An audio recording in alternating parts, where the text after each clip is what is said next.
What's the big idea?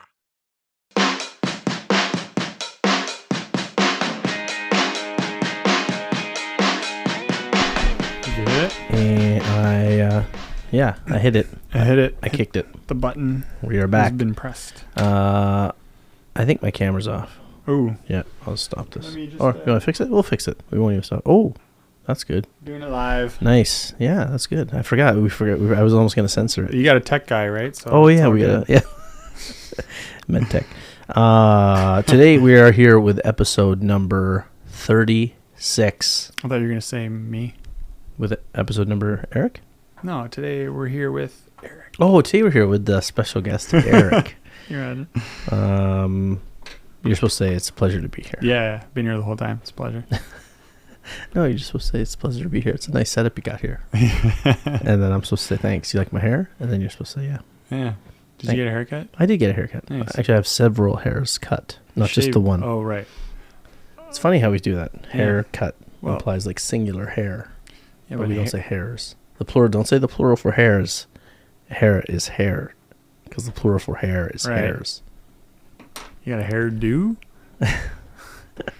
Anyway, I got a haircut. We can edit that. So if people all want to check us out on YouTube or Spotify, you get to see the haircut. But if you're just listening, then you can kind of hear the haircut in the way I talk. I think there's a certain making it worse. there's a certain je ne sais quoi in my voice when I have a little wind blown. Anyway, today's topic is what's the point of youth volleyball? Because I think that's at the heart. Don't you think that's at the heart of all the issues we see in volleyball? Really, like the coaches, the parents, there are parents and players and coaches who get the point, for like fewer and fewer, and then there's a lot of them who just don't understand. We're trying to do different things, right? Accomplish different goals. I like the when you mentioned that question when we were texting earlier. Like I like it but I'm looking at it outside of just volleyball. Like just what's the point of sports, or what's the point of youth sports? Yeah. Right. Yeah. So I think there's a lot we can talk about. Yeah. Okay. So, but sorry, what were you saying? You're saying we are missing the point nowadays? well, I was saying that I think it's interesting how you could probably boil all the problems of youth sports down to people who get it and people who don't get it. And it's almost like there's one group of people just trying to accomplish a certain set of things. Right. And then there's another set of people who are like, no, yeah, that's not what we're about here. We're actually trying to do this set of things. And they I think that if you have this conversation, this fundamental conversation about, well, what's your goal? Like, what do you think of? Like, what do you imagine sitting down with someone and saying, like, well, what are you trying to accomplish here? What do you want your kid or you to accomplish through this? And then they'll say, well, I want them to go here and here and here and here and do this and this and earn maybe this and this. And then versus the other parents like, well, I'm here that I hope they just. This is a great idea to just go out to a tournament, like just ask. Like, what's the point? Yeah.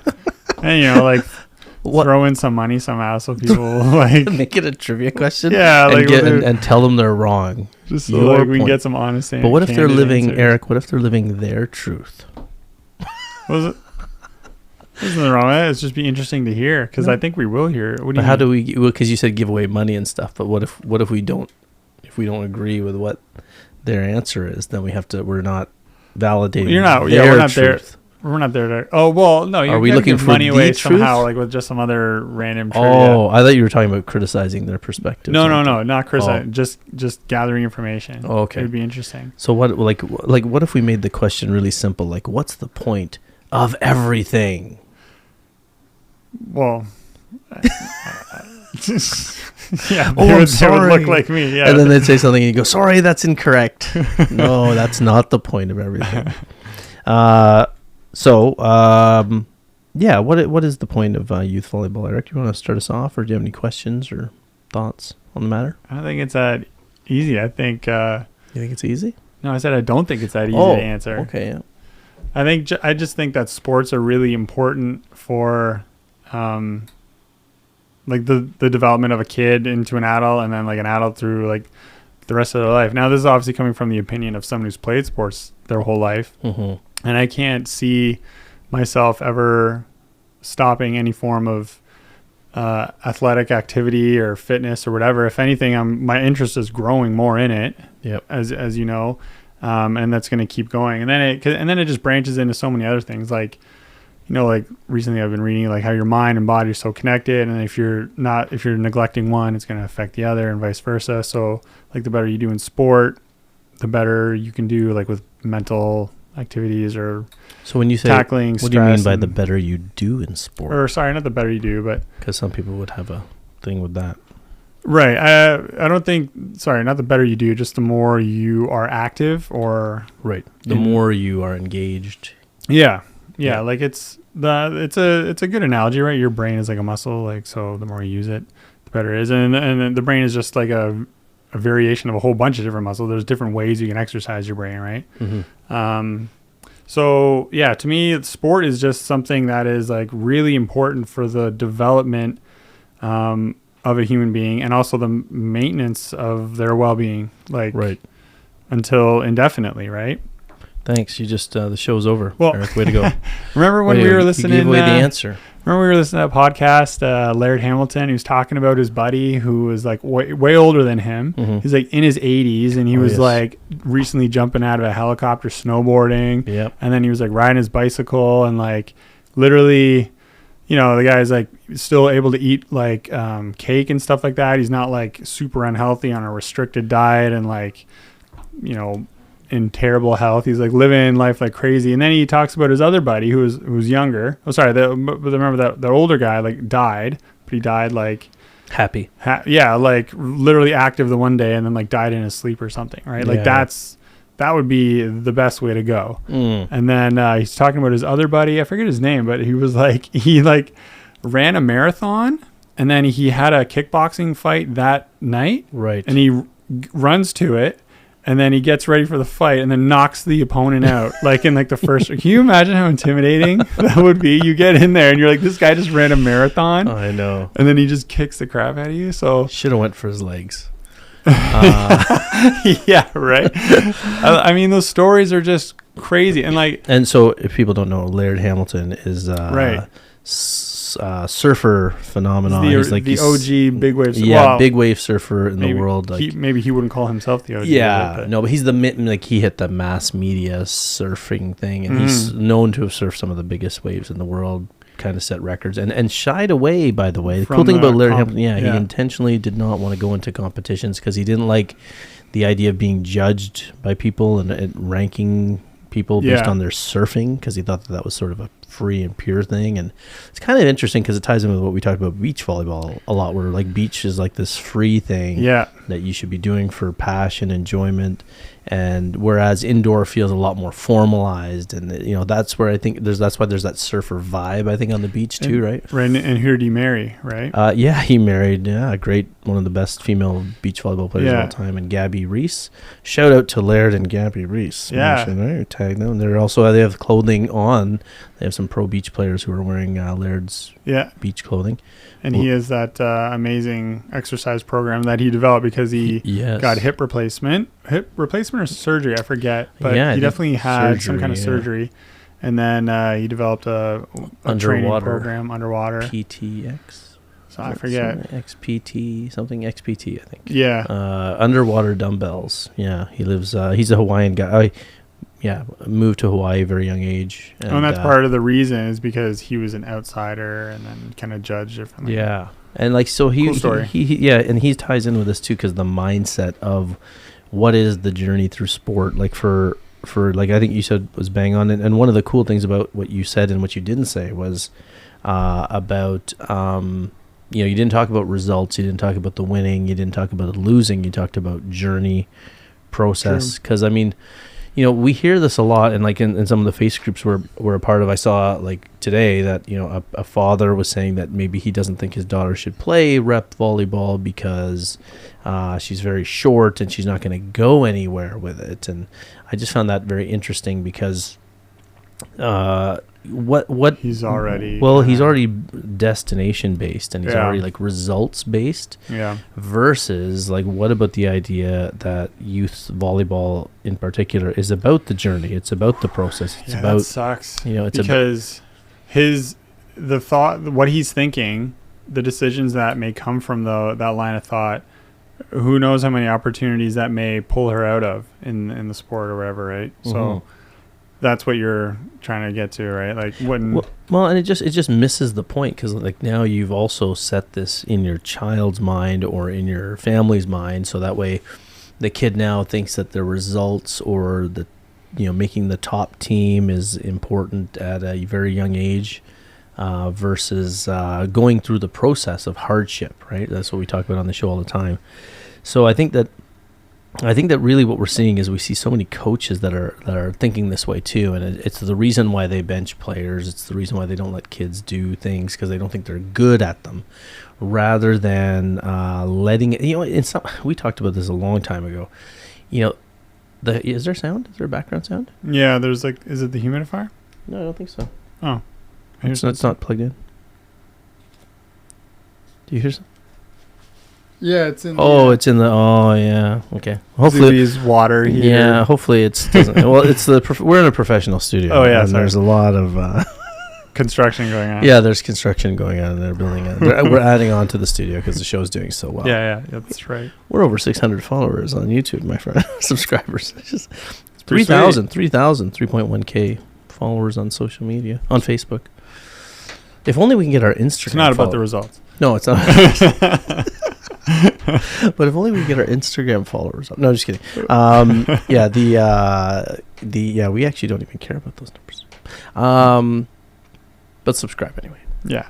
Give a brother hope. No, but I think that there's so many people that are looking at destinations, and the minute you do that, you're missing the mark, and you're putting undue pressure on people to perform. And like I said, coaches who go through this idea of like, you can't do this thing well, so I'm not going to let you do it right in games. Like it's just missing the whole, like, this is, I don't know. I think we just have a mistake, and I kind of think we should. I was thinking of naming a show once, like, where's the finish line, or people don't know where the finish line is, right? And the idea is that it's not the season championships, it's not the end of your sports career, it's the end of your life, right? Yeah. Like all of these experiences. That's why we should be playing sports, to build us up in life, not to get a medal, not to, you know what I mean? It's all that because if you're tied to results, you're just gonna spend your life being disappointed. Yeah, and how many people have set a goal to win this league or to win that league, and then never even get on a team in that league or something, or it's. I think I agree with you that the goal is for your whole life, and there's probably smaller goals within it, just to make it if something real and achievable. Because if you're planning to play sports your whole life, well, that's awesome, but also to have like somewhat of some feedback. I didn't mean in the sport your whole life. What I mean is, like, the sports are a metaphor for life. So okay. like you getting your butt kicked, you failing, you facing an unfair coach, getting bullied by a teammate. These are all things that you, I hate to say want to happen, but you do kind of need exposure to these things. So later in life, when poop hits the fan, you're like braced a little bit, right? You're calloused a little bit. That's a lot of life philosophy to handle, like learning. Okay, I'll take it back. Well, it's just, I think that happens innately if the kid's able to stay in the sport in a healthy way, where they're able to kind of like learn openly on their own, and interact with some good different coaches along the way, and a mixture of the bad coaches, and then all of a sudden because like what is good, like a good coach, really they only stand out when they're in contrast with like a coach that has a bunch of some deficiencies or something like that, or even other teammates. Then when you have a great team, then you respect and you love those teammates that you now have so much more. So what I'm trying to say is it's probably a natural process, right? Just staying in the sport in a healthy way. Yep. A lot of these conclusions one will come to on their own from youth into adulthood.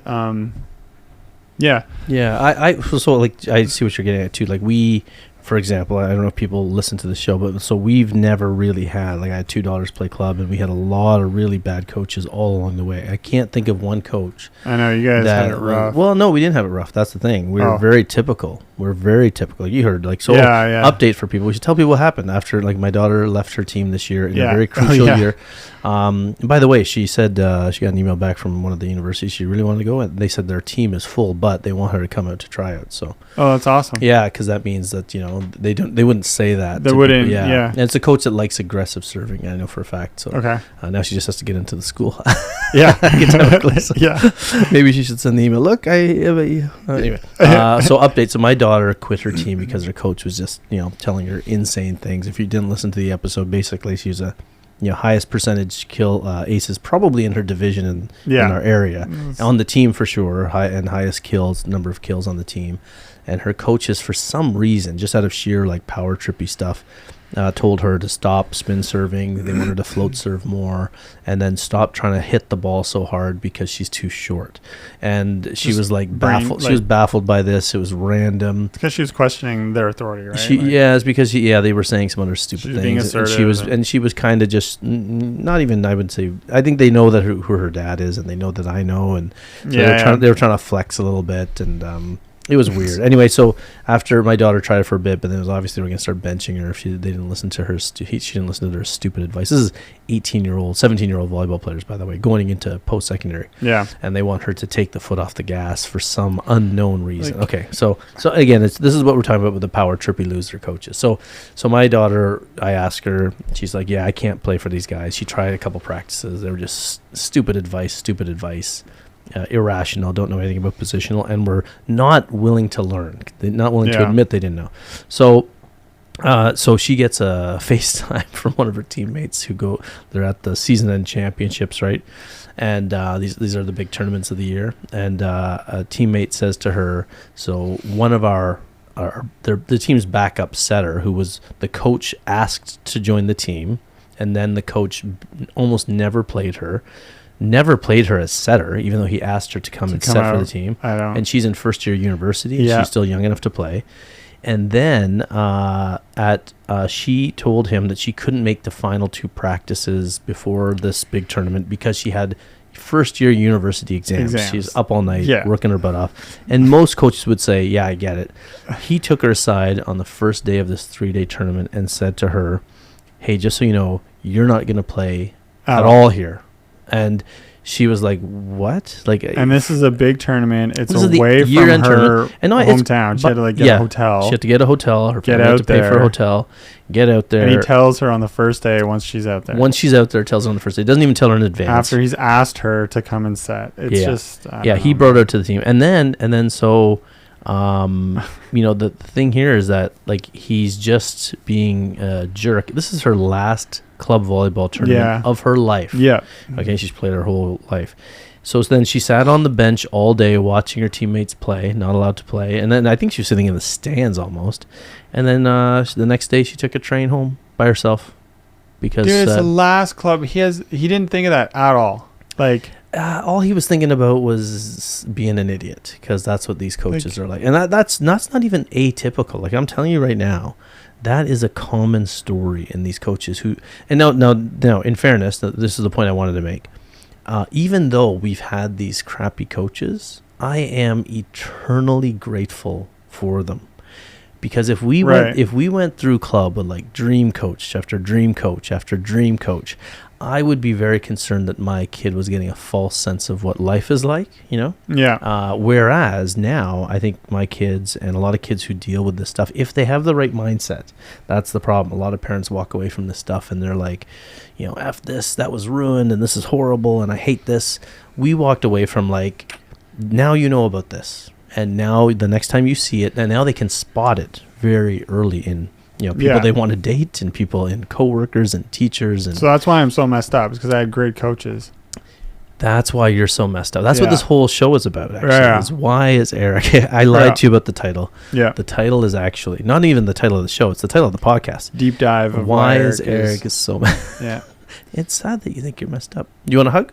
No. Bring it in. I don't want to mess up your haircut. Well, that's true. It's a toupee, so... It's a crayon. It's a toupee because drew it on. They said that it's such a bad haircut. I don't have toupee. I just made that up. Wow. Pretty good, eh? Yeah. Anyway, So yeah. So if you're doing drugs, stop it. No, Michael Jordan, shout out. No, so the point of the one cool thing that you can this is sort of the therapy part is that you can take these horrible experiences and even the getting benched, even getting pulled by a coach. Yeah, like part of us as parents and as players, we need to understand that those are valuable moments too. Like I had my one kid getting ripped off, she felt, and I feel like she was too, getting playing time. It was kind of weird how the coach was like picking one kid over another, and but I didn't say to my kid like, oh, you should be outraged. I said, you know what, this is great. Now you can swing away. Yeah. Play free. Life goes on, but we really care, like, as parents. This is what I observe when our kids are teenagers, because those years were so special to us, I think, that we always want them to be so amazing for our kids while they're still teenagers, right? Because in a few years they're going to be adults and you're going to hate them, or no, I'm just kidding. But it's such a amazing it's kind of true, but they're going to be old enough where it's going to be different, right? They're not going to be your little kid anymore. I mean, you're always going to treat them like your little kid, or probably, but they're really going to be an adult and they're going to be their own person, blossoming into man and womanhood. Wow. It's like a cocoon. So maybe that's probably a big reason why what we talk about gets so much attention, because we are talking about youth volleyball. Do you think we get a lot of attention? Well, we get some attention. That's pretty arrogant of you, Eric. Well, we get some attention. We get some attention. It resonates. It resonates with people. It resonates with people. Yeah. And it does suck to see, but again, like, life goes on. Like, yeah, I can't. We know for a fact, like, for your daughter and all these other kids who've had these coaches, people who are my age or your age who had terrible coaches, where they are now, who knows where they could be. They could be in a great place with the sport and with themselves, or, I mean, there's other possibilities, but yes. No, I mean, you asked a question before the show that I thought you were going to bring up now. I was like, it's a good question to ask, because we were like talking about how there's two sets of people. There's people who kind of get it, and there's people who are doing things for the wrong reason. And you asked before the show, you're like, well, why do you think parents put their kids into sport? So that's a great question to ask from the parenting side of you. We know why a lot of coaches go into coaching. It's because there's no prerequisite and it's instant authority. That's why a lot of idiot coaches go in it. Great coaches, people who love the game and are passionate about the game, played it, loved it, live and breathe it. They go into it because they want to give back. But there's a whole other chunk of people. I think they're the minority, right? The majority of coaches are people who are like, hey, where can I go get instant respect and power without having to take a test or multiple courses? Do you think they think that? No. Specifically? I don't think they think it, but it's a very apparent, right? Yeah. I mean, you know them and I know them. It's the precursor to the thought of, hey, I think I like coaching volleyball or whatever. I think what it is. Here's how I think. Let me break this down. Here's what because I know people. I know people who are like moderate volleyball people who went all in on coaching, and when I see them, I know what it is. So like I know a few, they play volleyball. I've seen them play volleyball. They're not very good. They're like tier 2, tier 3 type player, and then they show up in a gym somewhere and they're like, oh, there's youth volleyball. Okay, I suck against real volleyball players, so I'm gonna go in and be a coach here. I'm gonna coach and be and not. I hate to say this, but like when it's a male coach who can't play, he always goes to coach female coaches. Now, that's not to say the female players. That's not to say that like there's a lot of great players I know who are coaching female players, of course, because they want to give back and maybe they like the fact that. Well, here's why you coach females. Like I always coached guys when I coached, because I was trying to recreate. I love the energy, right, of coaching guys. I never coached women. I only coached. Well, and that's part of the reason why I think I would coach guys, because I just don't. I don't know the energy. Because you want to feel that. Yeah, you want to feel what it's like that. You want to relive. I'd say I wouldn't try it, but the first thing I would do is that. But I was only exposed to female coaching through my daughters when they came. I would help out with teams occasionally, but I never officially coached them. I used to ref female volleyball, and oh my god, the gym is just so loud. Yeah, they're like louder. Totally different vibe. I don't know if I can handle this. yeah, it was a much different vibe. Thanks for just turning off a bunch of female listeners, Eric. Yeah, no, I mean, our demographic is very highly. No, it's actually it's very 50-50. Anyway, just get away from Eric's sexism. Sorry, folks. Yeah. Sorry, Right. folks. No, a lot of guys go into coach men's volleyball to recreate their playing days. But I noticed that a lot of a lot of great coaches go there too. But I noticed all the guys I know who didn't play volleyball at a high level, they go to coach young females because they can still be, strong there, right? Because the male player, once they hit 15 or 16, they're probably going to start hitting you or jumping you if you haven't played, right? Everyone knows that there is. What you're saying is true. Yeah. Well, right. I don't know if everyone knows, but it's just an observation. And then I know, right. And then they start selling themselves as fake legends, and then they get into. So they're like, so the coaches go. I feel bad. I feel like we're exposing so many people, but it's it's an observation. Yes. We're here to just say the truth, and if people don't like it, the people who aren't going to like it are the ones that. So many people are going to hate what you're saying. Yes, they are. Or they're going to hate this. But. Right. I'm not here to make friends, Eric. This isn't show friends. I know. Right? This is show business. So, show friends. Anyway, so that what I was getting there was like that. So people going into it for the wrong reasons, right? Yeah. That's and coaching, that's where they go into it for the wrong reasons. So, what is the reason that parents send their kids into sport? I think parents should before next season starts, or before even right now, if you're in the middle of a season or the end of a season, I think parents should sit down, or one parent if you're a single parent household, and just sort of write down what do I want my kid to get from sports.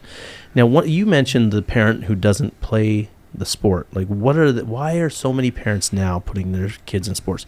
Can you think of a few reasons why? Well, I think guilt is one. Okay. I don't really know. In our household, we were never really focused on being the best, or it was always just a celebration if we did well, right? And then maybe some more attention, or asking us if we want to pursue something if we're doing well at it. And that was the awesome thing. Competitiveness is something I had to learn, because I wasn't competitive. I just I goofed around too much, and then it was my coaches are like. They were drilling it at me, yo, focus, right? If you could just focus, you would I know do you well. You don't remember me coaching you, but I remember you were a little not focused. Yeah. But I kind of like that about you, though. Right. I'm sure I yelled at you. But honestly, those are probably the times where I loved the sport the most, because I was just goofing around, having fun, right? Yeah. And you yelled at me a lot? I didn't yell at you a lot. I just remember thinking, you threw your toupee at me. He doesn't remember anything I tell him ever. Yeah.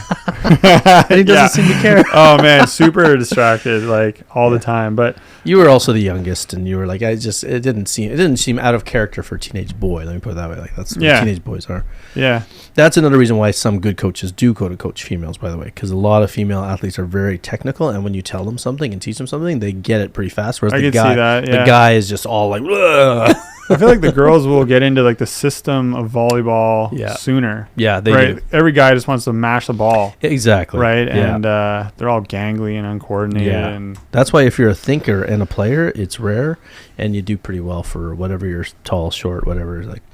If you have a brain in there while you're playing as a dude, it can help you a lot. Versus just all the physical. Sometimes the physical guys collapse. A lot of those guys, when they get into beach volleyball, then they're exposed. Yeah. Oh no, they're very good. The smart guys. Yeah. Oh, sorry, I meant the mashers. Yeah. Yeah. Yeah, you can tell where there's nowhere to hide. Those players tend to mentally. The smart player. There's nothing more terrifying when you meet them on the beach. It's they're just mixing you. Yeah, they keep you off balance. It's chess. Yeah. And they're mentally tough too, right? Because they know that every point's not a big deal. Which is a huge advantage in beach and as well. This is sort of ties in too, right? Where if you have a kid that's raised with this mindset of, okay, this doesn't really matter, the results, right? They tend to not mess up as much because they're not so I have a neat little thing where I think I mentioned this in the show before, as a strategy when I'm playing, there's one player I'll try to serve repeatedly, or I'll tell my players to serve repeatedly, and it's the libero. Because they're the ones that are in their head the most about passing. That's all they're there to do. Yeah. So if you start serving them 3 in a row, 4 in a row, and if they shank one, you can probably get 3 more because they're overly heightened That'd be a awareness. tough serve though. It's got to be a tough Don't serve. give them a lollipop, and you're just gonna build them. Oh up. yeah, no, you always serve tough, yeah. But if you even if they pass a dime and you keep serving, they're gonna start the serve. They're gonna be like, "What? Why am I not? Am I?" And then you do. I mean, it'd just be funny strategy to try it for like 3 out of 5 sets. we had a bunch of times in our men's league. We say that to each other. Yeah, like don't serve the libero. And it's sure enough, I got a bunch of guys on the team that still serve the. I'm sure I've done it. So like, yeah, I hate that too. right, like. But if you do it as a imagine if your whole team sat down and said, "Okay, first 10 serves, let's just go with the libero just to see, because what if?" Because they're the one person who's thinking about too much. So like, if you are that family that raises your kid not to think about, raises the kid not to focus on mistakes and worry about that and think of it as a longer process, they'll play better. Yeah, because they're not worried about mistakes. Like I have living proof with my kid when she felt she wasn't getting the playing time, and I just said, you know what? Who cares if you mess up now? The coach isn't going to play anyway. Play free. And then when she went in, she was wailing it and hitting it and spin and cranking, and it was way more free. And that's what was cool about that situation. I was like, I'm happy you went through that because now you learn about playing, or like not even playing, performing with no tension. Yeah. And because I even had like a job interview. I remember like I really wanted to get this job. It was for in Colombia, teaching job, right, in South America, and it was like this great school, and I was like, I don't know, I have no chance because all these older teachers were applying with experience. I had no experience, so I literally remember sitting outside the hotel room. It was an interview in a hotel room. I know it sounds weird today, but but we were both naked, and. What was that guy's name? Wait, in a hotel room, not the conference? It was a hotel room, yeah. Oh, yeah. With the director, his name was Harvey Weinstein. No, just oh my God, too soon. No, his name. Anyway, great guy. And I remember sitting in the hallway though before it was my turn to go into the interview, and I said, you know what? I don't care if I get this job. Yeah. It's just I literally said I'm just practicing interviews because I had a bunch of interviews where I was like uptight and trying to say the right thing, and I got like barely any offers. So in this one, I just went in like I don't care. And then me and this guy had a great 1.5 hour conversation. We were joking around the whole time. We made love. No, I'm just kidding. Kids show. And and I got the job. I got that job that everybody was trying to get. So because I didn't care. Yeah. I took the fear out of it and was myself and just like an athlete and that probably happened because of sports too, because I had the experience of shanking a bunch of serves when I was uptight versus like, no, what do you do? This is easy, just get the ball to the setter. We were talking about this with someone else too, like how when you watch some really bad players like in like recreational low level players, and sometimes they are amazing at passing really tough balls. Like we just did this, there's this open court where we had like free pickup. And we allowed all these people to come in. These were non-players. And ball, like server, doesn't really know where they're serving it, barely goes over the net. And the player goes up. And for a real player, this would be a very difficult pass because it was barely over the net. And they had to bring it back to the, the setter, right? And this person, who's rec player, just goes up, boom, right to the setter. And we were watching this. Me and this libero were watching this. And we're like, do you see how easy that was for that person? And we watched the whole rally because there's no fear. There's no consequence. They're playing loose. So it'd be cool to pass on to our kids, right? There's a dude in a co-ed league I play in, and he just like got into the sport, like never played at club level. Like I don't even think played high school. He's an accountant. He's like not overly. He's really like just scrawny dude. I think he's like 6 foot maybe. Mm-hmm. And he's the nastiest libero I've ever played against. Interesting. You have no idea. Hitting against him, everything is just up, and it's not like hardly ever an overpass. Passes dimes, it's just ridiculous. It's pretty rare. And he's like, he's a little unorthodox, but he's starting to get more like, like looks. Does he play leagues though as an adult? Yeah. So he probably plays a lot now. I think he's been playing for a few years now. Okay, yeah. But he's always in the right spot and just amazing defender. It's ridiculous. So because it's cool because he didn't spend his formative years as an insecure young athlete. That's the point I'm making. Yeah, if you think about it, you're actually triggering past trauma when you step on the court. Like as an athlete, like this was your 35-year-old who's playing, and your whole life has been in through these pressures. Yeah. Like you could argue that you're actually revisiting. Like my daughter, she just started playing badminton last couple of years she started playing, but then this year she's playing on the school team, and she won like the high school qualifying tournament. She won the gold medal, and then she went and won. She has no badminton background. She has no badminton background. It's kind of weird because my mom was a varsity badminton player. Oh, I see. In the old That's country. Actually genetics maybe, and then I was pretty exceptional. Her victories mean and being brown, just being brown. I think it's automatic, right? We're second on that. I won't say. I don't want to get political, but we're second on the totem pole. If it was squash, though, we'd be right. Anyway, but so she's playing, but she's playing a little free with no expectation, and that's helping. And she doesn't have the past trauma of stepping on the court, like terrified, or like if she started as a young player, she might grip the racket too tight, as they say. So, well, and like imagine those athletes who've been pro athletes who've been dominant, and all of a sudden they're getting an old age. Like, how do you exit the sport? You know what I mean? Like, no, but like, it's hard. Well, that's what I mean. It's very frustrating. Like for anyone, like retirement's got to be such a weird. Mm-hmm. Because what it is like so this is what everybody's like. If you can't play at the level you're used to playing, it's not fun.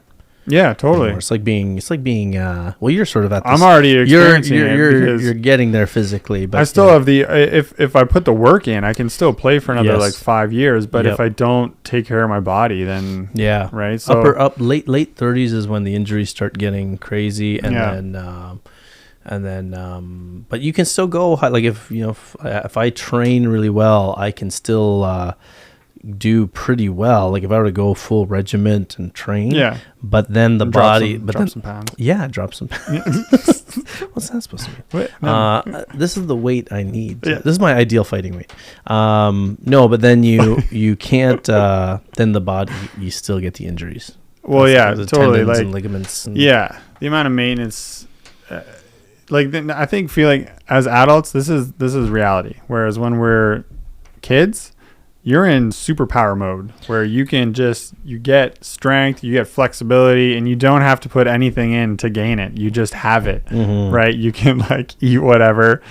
So it's all gain that you don't have to put anything in. Now as adults, it's like if you want to play this many hours, you need to put in this many hours. You know what I mean? This to me is reality. And so I'm still like confronting that because luckily enough, I've been able to like stay limber enough that I haven't had too many bad injuries. But now being working world, sitting down, driving all the time. Now it's not even the sport injuries that are getting. It's the chronic work injuries. Well, that's right. It's life. Life is what makes you get injured. Like if you use it or lose it, right? Like with the body. And in your case, you were kind of lucky because you did actually. You didn't think of it as lucky, but you were able to go back and play later as an athlete. Good point. So you were able to extend and play whereas I was done varsity 22 and then I stopped like playing over 24. I was done. And I came home, just played high level like Scarborough or like the men's leagues. But I didn't then I had a day job and I was going. So you were actually you had a family and then the family but the idea though is that I think that if parents have this idea that they should make a list of what do I want my kid to get from sports. Call it that. What do we want kids to get from sports? And then you'll probably remind yourself that it has very little to do with the accomplishments.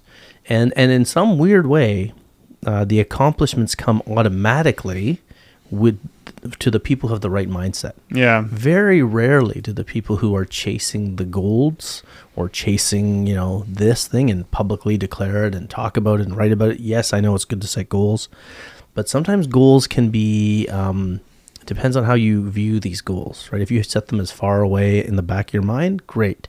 If you start, saying them out loud and talking about them and you're 12, odds are you're going to get burnt out and you're going to get super frustrated every time something doesn't go your way. You're going to want to quit faster because you're like, I'm never going to reach it. Yeah. Versus seeing that, the people that succeed in life in anything are the ones that just they're even keel and they understand that the bad is part of the good and that you might not be, like we talk about great at 15, 16. It might take 10 years, 20 years to get great at something. It'll take, some sort of learning, some sort of incident that you maybe didn't even expect, right? That's the other thing, right? Yeah. Like we think we have it all mapped out and we don't know anything. Like we don't know anything about how things go and what will benefit us, what won't benefit us.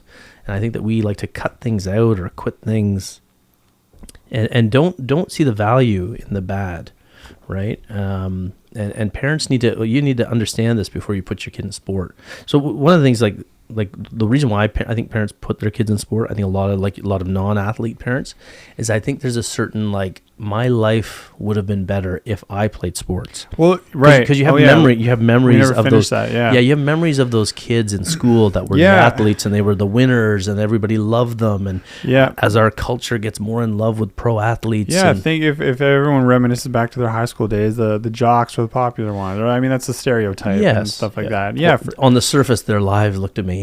Yeah, and they were not bullied. Right, kids were not bullied if they were athletes, right? I do recognize that in my own life. I was a visible minority in a very small white town, but I was a good athlete. I played soccer and I played volleyball eventually, basketball. So I fit in with the mainstream. I mean, people liked me because I was, it's not really fair because I was also exceptionally good looking. So that's that's another thing, that I had to deal with.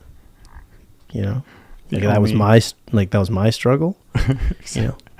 And I was also funny. And you stood out because you were the only brown kid. I was like, I used to call myself pudding in a cloud. Do you remember that old dessert? There was an old commercial for like Jell-O, where they would put they're trying to sell Jell-O pudding. It's just like a little, and so it was like whipped cream, Miracle Whip, and then a little, and then I'd drop up, and they'd call it pudding in a cloud. And I was like, that's my life right there.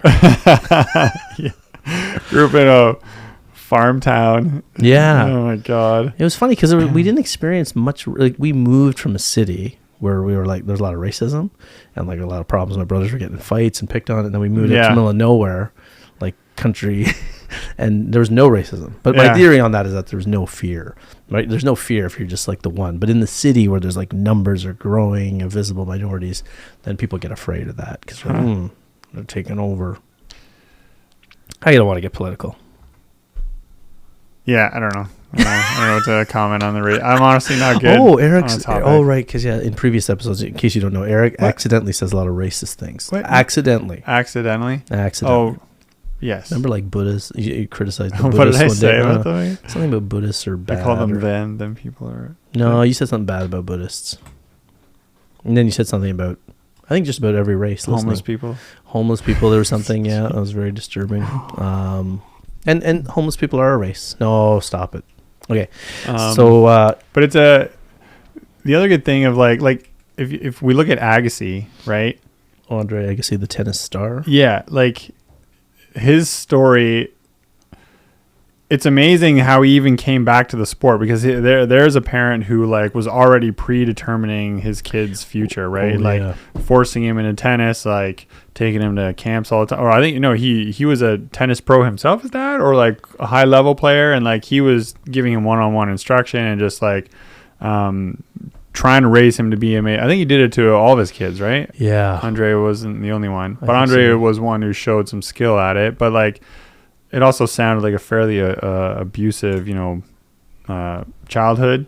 But Andre, in a way, he also learned to not be a follower. He ended up learning through his crazy experiences in life to kind of carve his own path. And I think that's actually what brought him back to the sport after his, drugs and and also that period of his life totally makes sense that it happened because he had all this trauma with his dad and he hated the sport. He said it so many times, but he was so good at it and he got away from it. He became famous and all this other stuff. So sure, this crazy thing happened, but then he decided that it's within his own power and choice to do something with it, and then he kind of came back to the sport, and then we saw those amazing matches, right? Yes. And I think probably for Andre Agassi, I think the thing about that and athletes who get pushed by parents for the wrong reasons is there's a whole lot of a big part of you that doesn't want to do it because of them.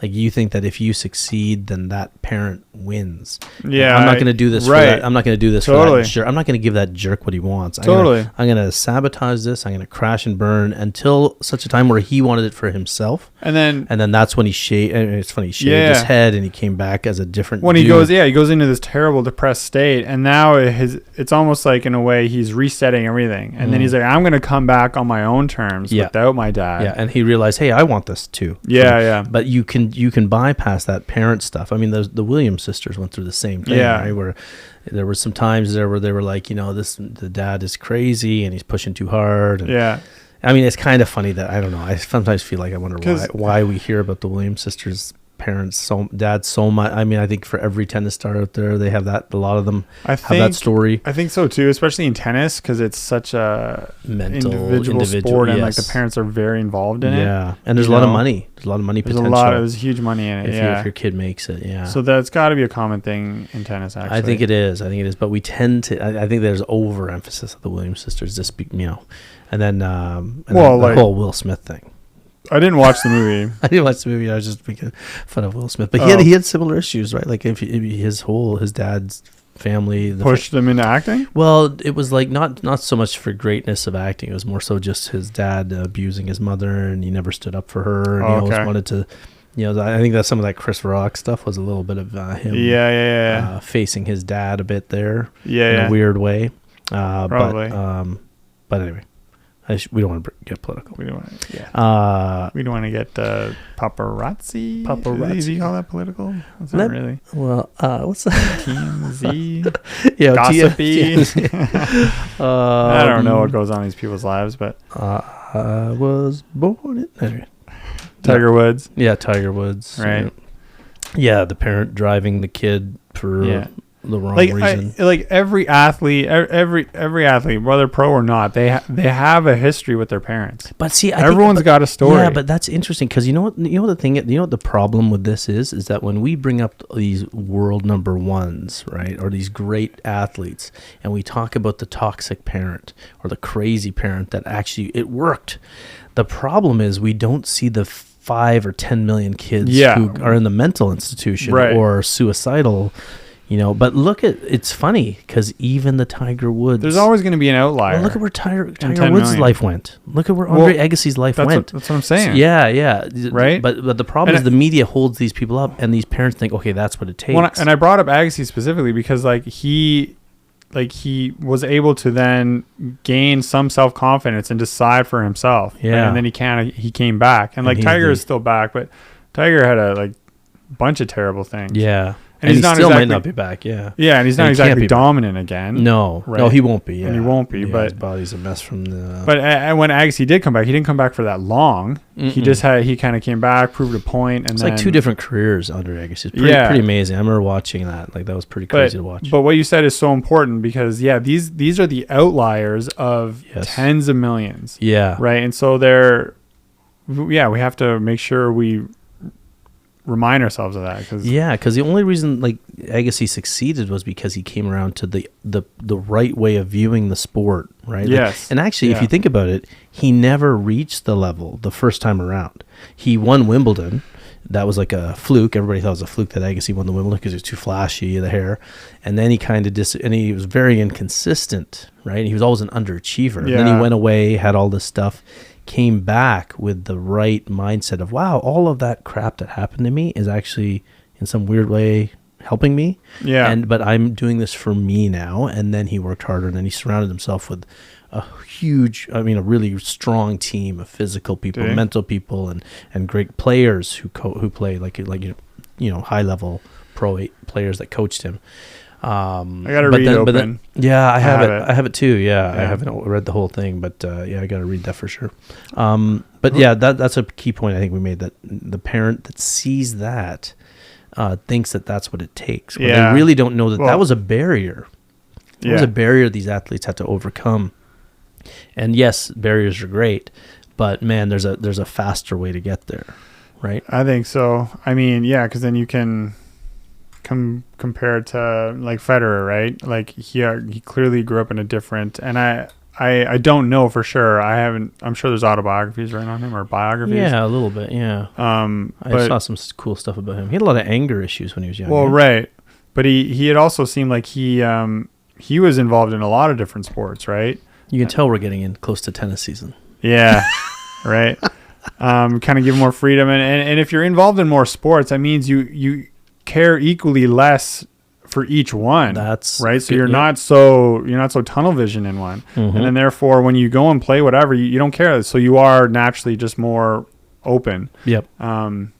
Yeah, my daughter's finding that playing badminton is helping her.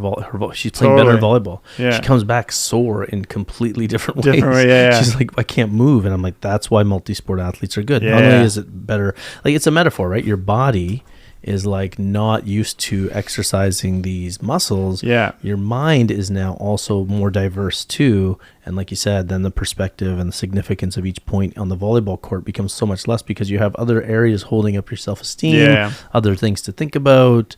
Your body and mind are functioning more diversely, I guess. Badminton's so good.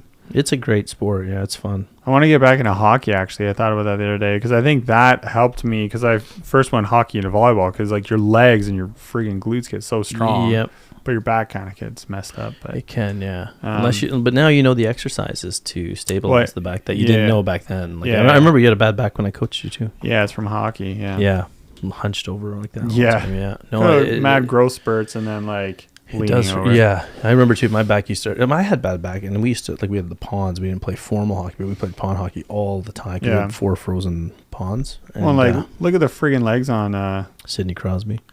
Speed skaters. Oh, yes. Like massive thighs and glutes, right? So then, and same as any like hockey athletes I heard are that so speed skaters athletic. can't even fart. Did you hear that? They can't even fart. Really? Speed skaters can't. So what? It's just they have to wait till it turns into a burp, I guess. Oh, so don't date a speed. We just lost the speed skater. They're like, click. Apollo Ono, click. One of the only. You remember Apollo Ono? No. Oh no, Apollo Ono, the American skater. I don't really. The only ones I know are the Dutch ones. Oh, and he hosted the Minute to Win It game show. I don't know if there's somebody out there right now who's like loving that. They know this too. Great. Yeah, Apollo Ono was a U.S. Olympic figure skater, speed skater. He was like amazing. He was like awesome.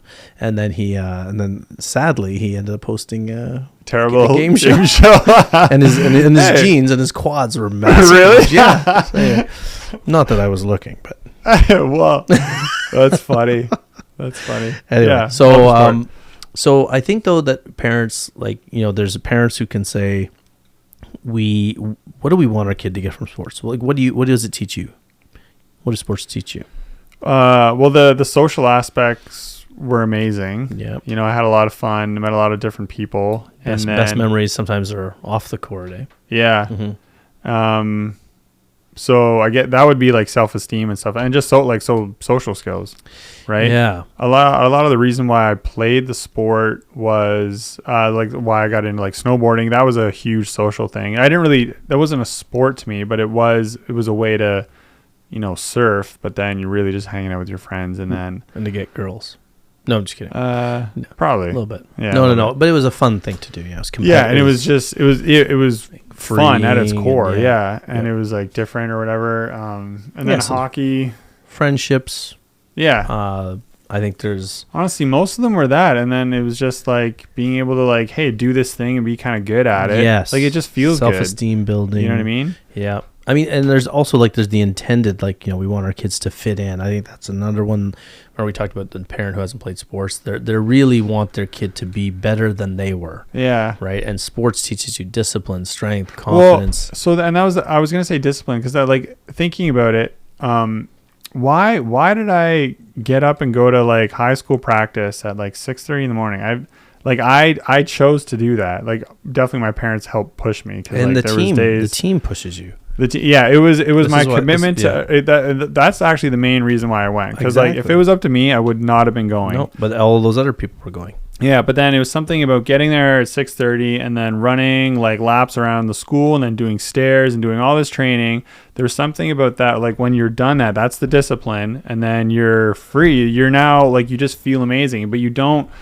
Me as a teenager, and even now, I would hardly give respect or what am I trying to say? Give thanks to the fact that it was that discipline that made me feel so good. Yeah, and it might not have been discipline. It might have been sheer peer pressure. Well, right? Like you might not have done it if you were alone. Oh, probably right? wouldn't have. It's but that's a good thing. It teaches you accountability to others. Yeah. Right? Like I'm not gonna sit here and lose my spot or let my teammates down by not showing up and doing the work. Right? And if you did have a teammate who kept missing practice, it was really bad for team morale.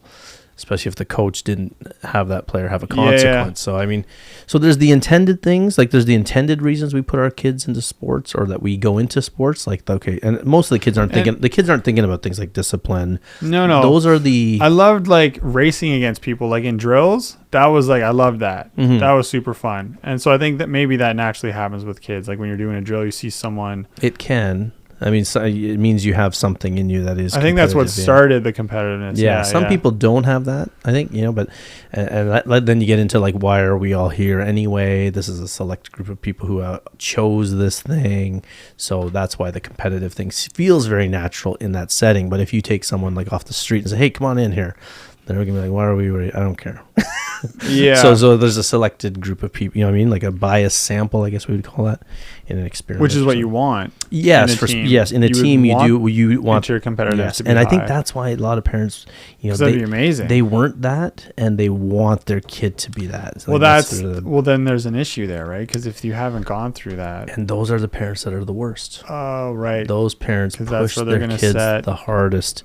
It's the ones who never did it. Like when I was counseling, I remember like a lot of kids would come into me and say their parents are all over them for marked and they got to go to university. They got to go to university. They got to go to university. And I'd ask them and I'd say, so what university did your parents go to? And 10 times out of 10, the kids that were there, like, I mean, in a counseling office, 10 times out of 10, they're like, they didn't go. I'm like, so why are they pushing you? Like, what are they? Yeah. They think, right. It comes into that this is what we mean when we talk about self-loathing. If you're someone who's not very happy with yourself, then you're like, no, you're going to be better than me, and I'm going to put you into sports. Well, like universities are really good advertising agencies, right? Well, universities what it is like it's like the intellect. It's society like, does it. And we both went to university, but the idea that universities markets itself every day with a teacher in front of the classroom and a doctor in the hospital and a lawyer there. Yes, and then it's pervasive, and you're sitting there, and then you feel like a dummy, or you have 3 jobs trying to earn a fraction of what some of those professions are earning.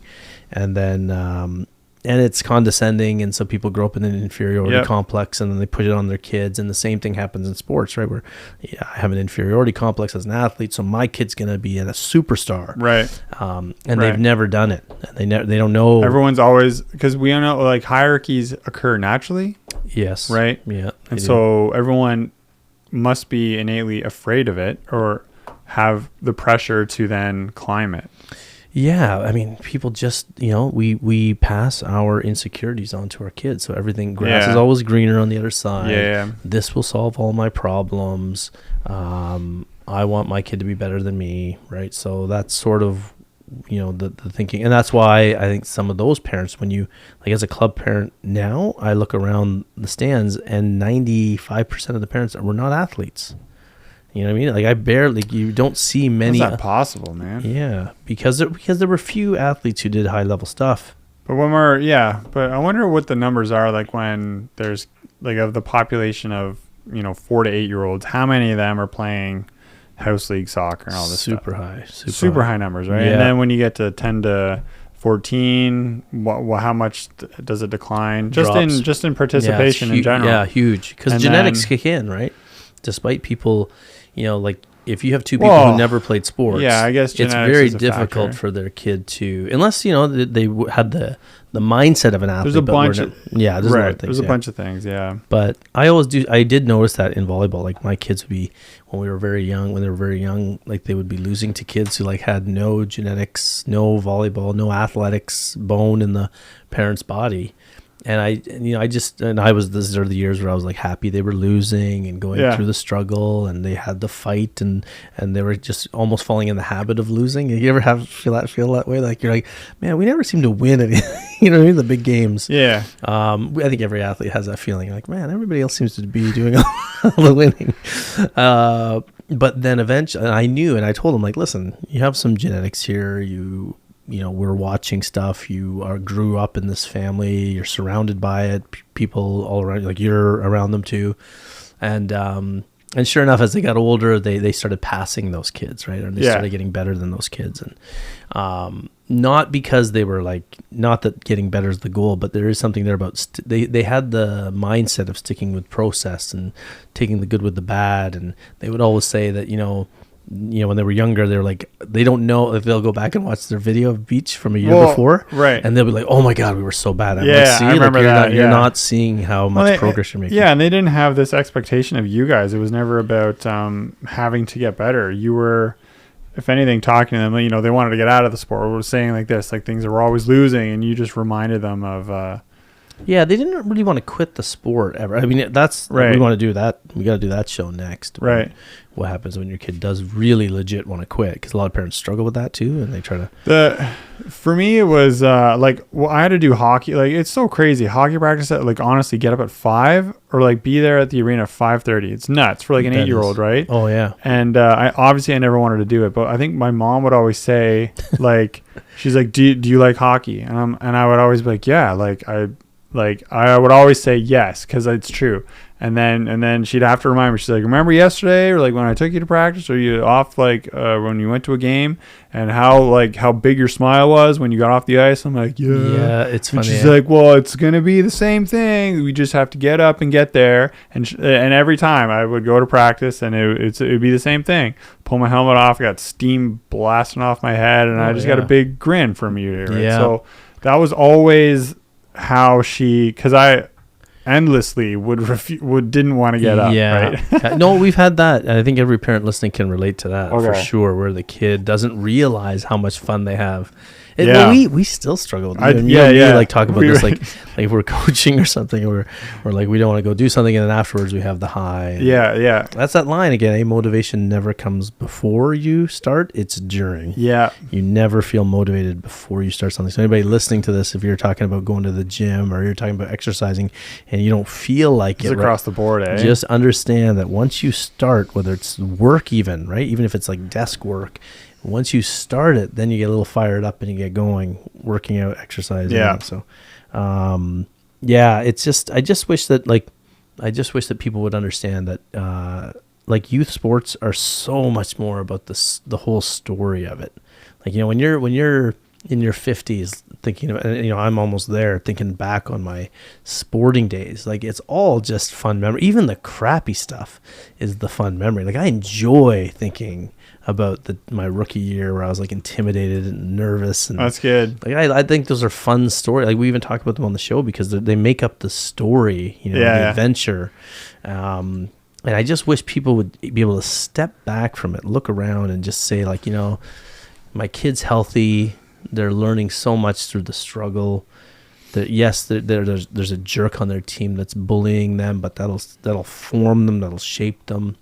Yes, and of course it's okay to get out of that situation. We're not saying to stay in it, but be grateful that it happened, because it's teaching your kid about bad stuff, right? Because the worst thing I think we can do is, there's a couple worst things we can do. We can protect our kids from every bad thing happening to them. That's a nightmare, because then when they hit something bad for the first time, they're going to collapse. Yeah. Right. So you should be hoping for bad stuff. Well, they're going to go through a real harsh process in their own way. Well, yeah, whether depending on how much you're going to help them with or whatever, but like it's going to be very steep. Learning curve. And likewise, like the second thing that is bad, I think, in a sporting sense, is if your team goes undefeated. Like if a parent asks themselves, what do I want my kid to go through? Do I want my kid to have make every team they want, win every tournament they play, all the way through their youth sports?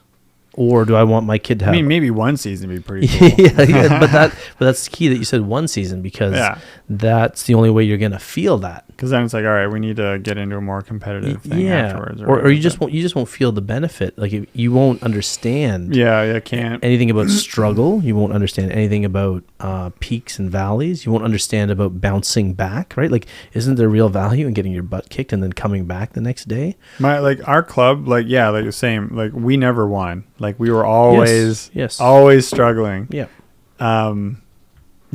Forever, and then still somehow got recruited. And we talk about this all the time too, because that club, like I coached in that club, and like we were just small, like not a huge amount of people, like literally like maybe one sub or something, or sometimes none. Yeah, and we talked about this on the show. That's the club that produced a bunch of national team players too, eventually, right? Like that was the club because they got their ass kicked because they struggled. Buttocks.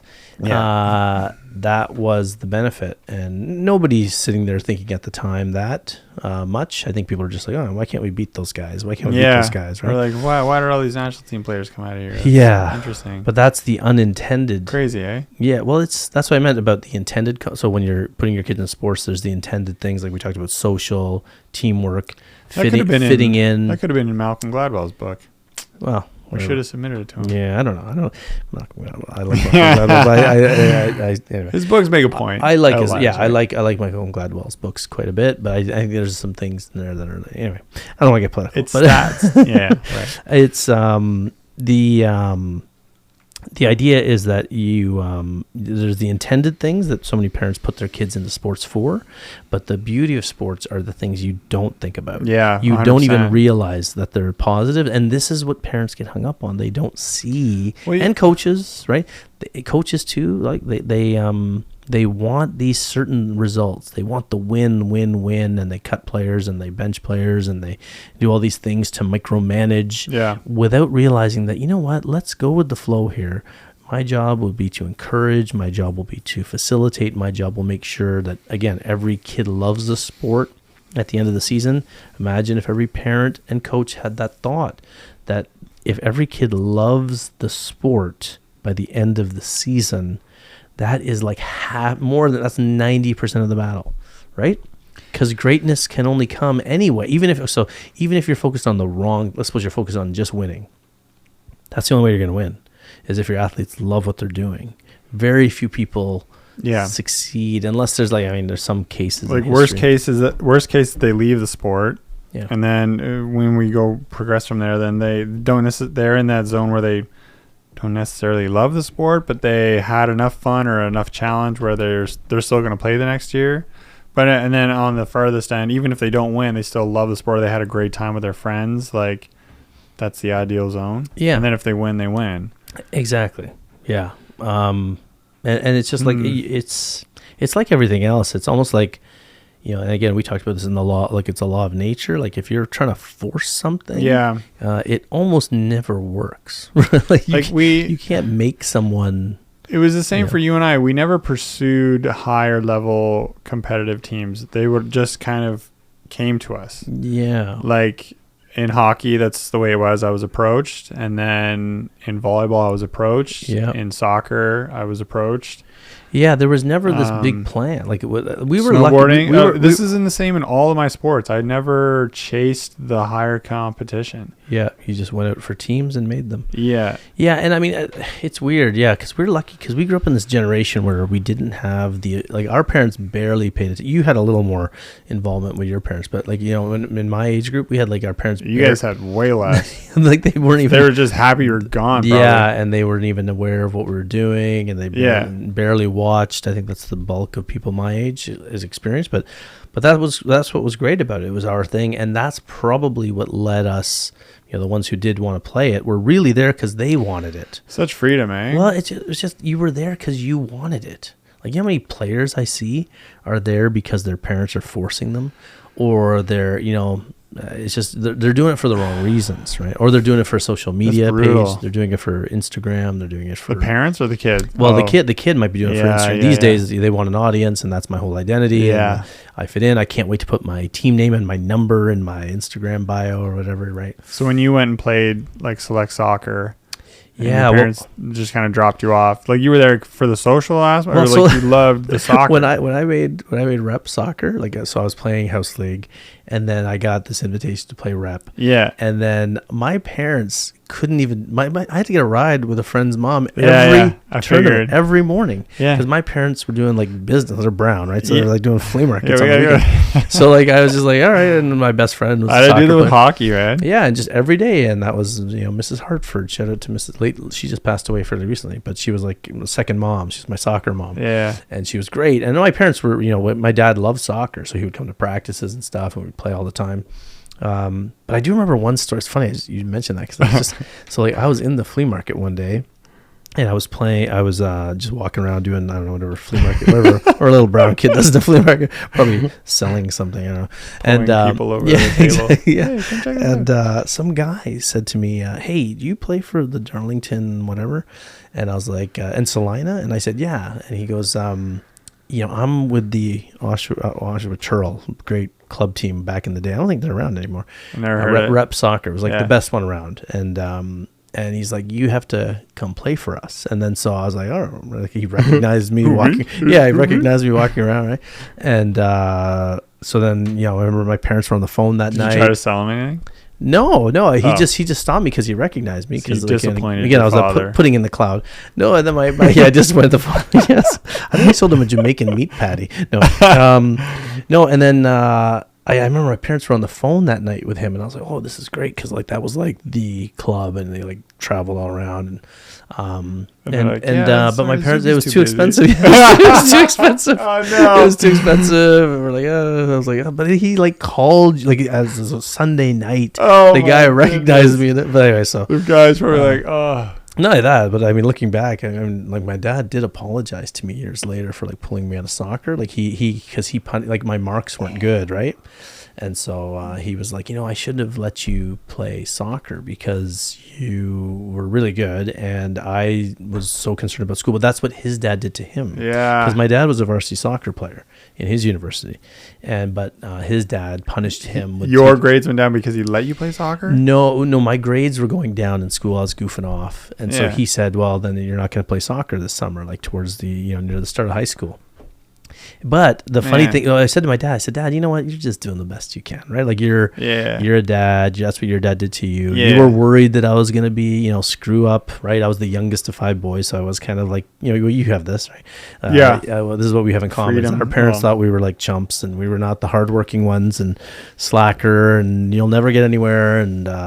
And then, but I said to him, like, listen, you were doing the best you could. You were doing it out of love. I know you weren't doing it out of malice. And like, look, my whole life became volleyball. Like Yeah, that's what made right. me go into volleyball, right? Like, now, sure, I would have been a pro player in Europe and have millions of dollars, but would I have been happy? Is the question, Eric? Right? Supermodel wife. My wife is. Hey, don't you talk negatively about my wife, Eric? Hey. I love my wife. She's my life. Thank God she doesn't listen You're to just this. putting your own soccer. That's why we cleat make in these your own shows. mouth, eh? That's why we make these shows so long. So like nobody will hear this stuff in the middle. Yeah, exactly. No one will catch it. My wife's like, "Oh, that's 2 hours. I don't listen to that." I'm like, "Thank God." No. Did I mention how much I love my wife? Anyway, that'll be the sound bites. Yeah. This will be the clip. This is the clip. No. So if you're doing drugs, stop. Do you want me to talk? Do you Get You my thoughts regretting together. everything you're saying, No, yeah? I was just saying, like, it's kind of funny because, like, well, that did allow me, like, if you think about it, like, my parents not being attached or, in the sport for every way that it was a negative, like that story seems like a negative, but in a lot of ways it was a positive because it let me decide that, do I want this? Like, I could have just quit soccer anytime I wanted to.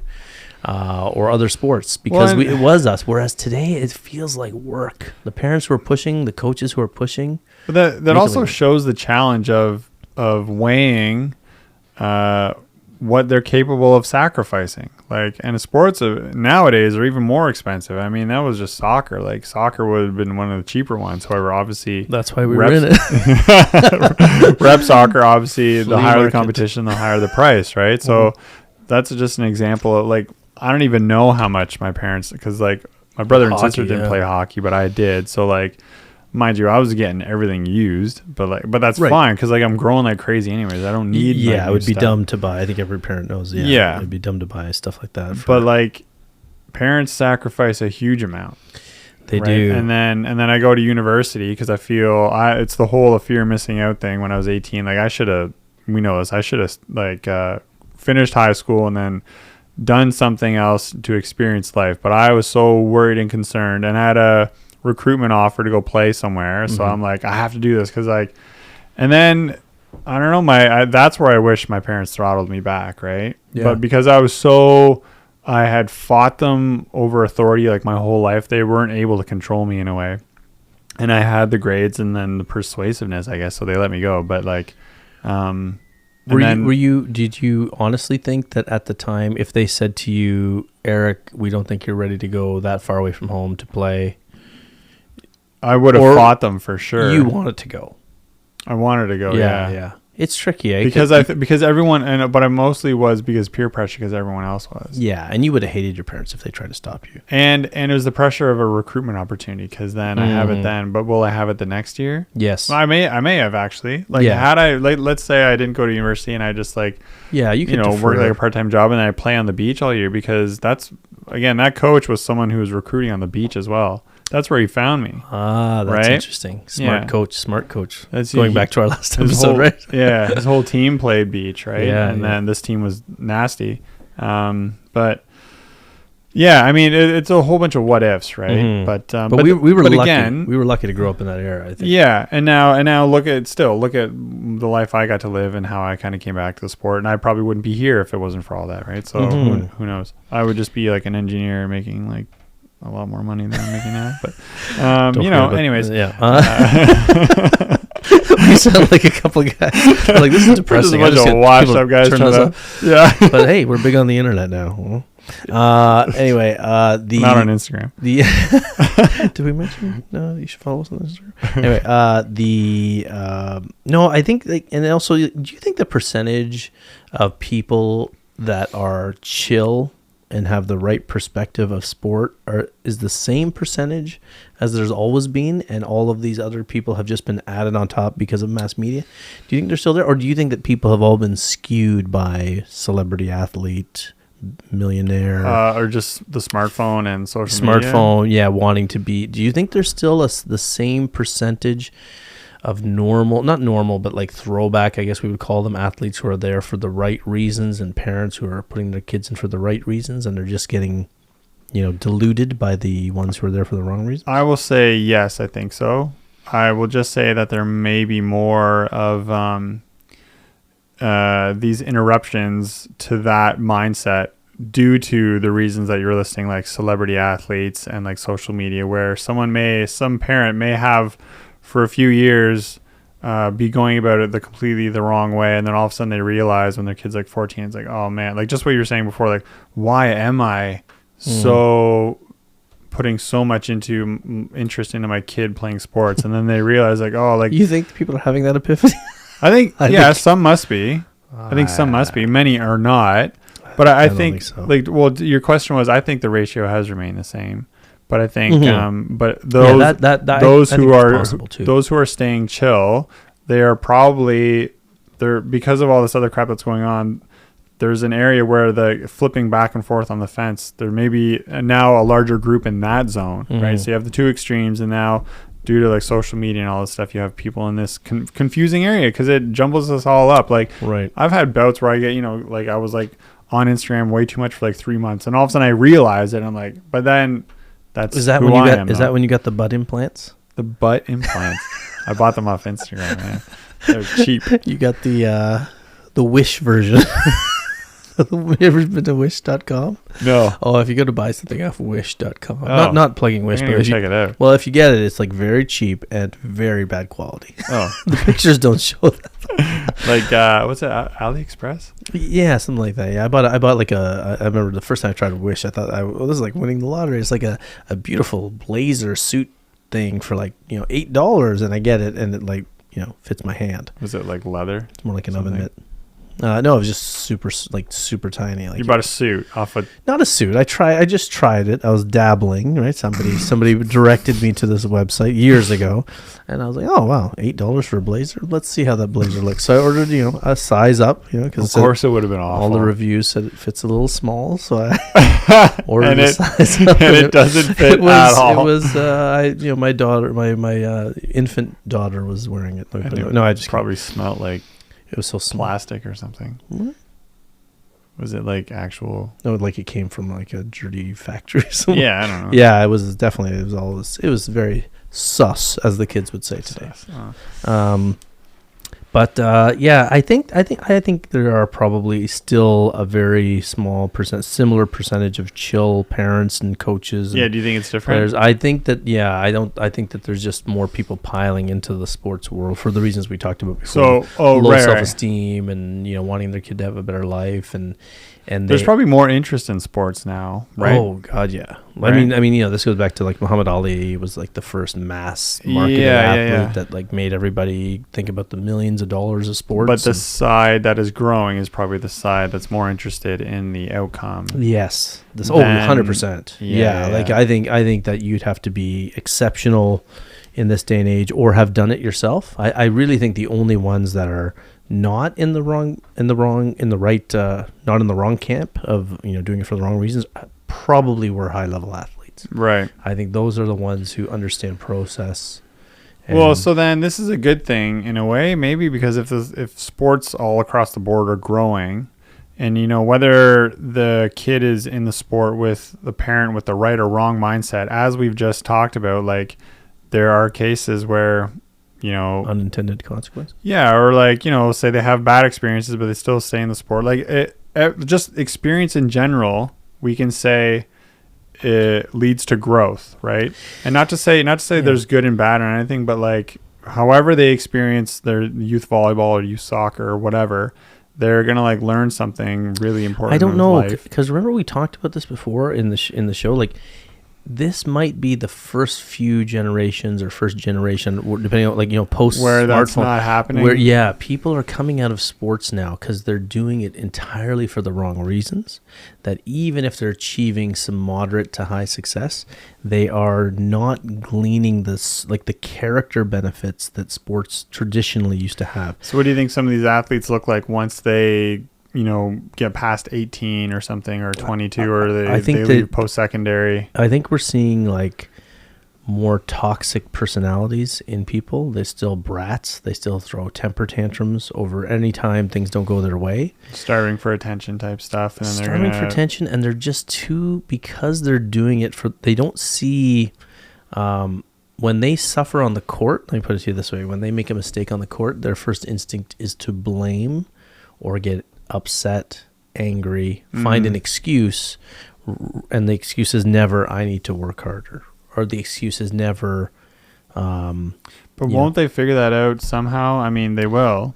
No, because see, again, intention is everything. So if you're in the sport for the wrong end goals, so you might even keep persisting, but you're doing it for the wrong destination. Then you might never gain you'll hit a wall. Like, let me put it this way. You won't get to the highest level. You'll get to like post-secondary these days. But see, even in our day, though, they never would get to post-secondary. But hitting that wall is what makes you, just like you were saying, like not like those players who don't care. Like I've been in that point where I've been like so miserable on the court or so overwhelmed by nervousness or something. Or you get to this point where you just say, I'm not going to care, because that's literally your only option for you to stay calm. But if you hit this wall and they react in this other way, maybe it's not the way of growth. Well, fine. Well, that's just going to lead to another wall. And then eventually they get there. But this is why we have take into their 40s or 50s. No, but this is why we also have quitters, right? Like, so what they'll do is they will quit.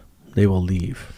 Like I don't like to see, even in our case, like if we quit on a team or a coach, which has happened in our life, we didn't quit the sport.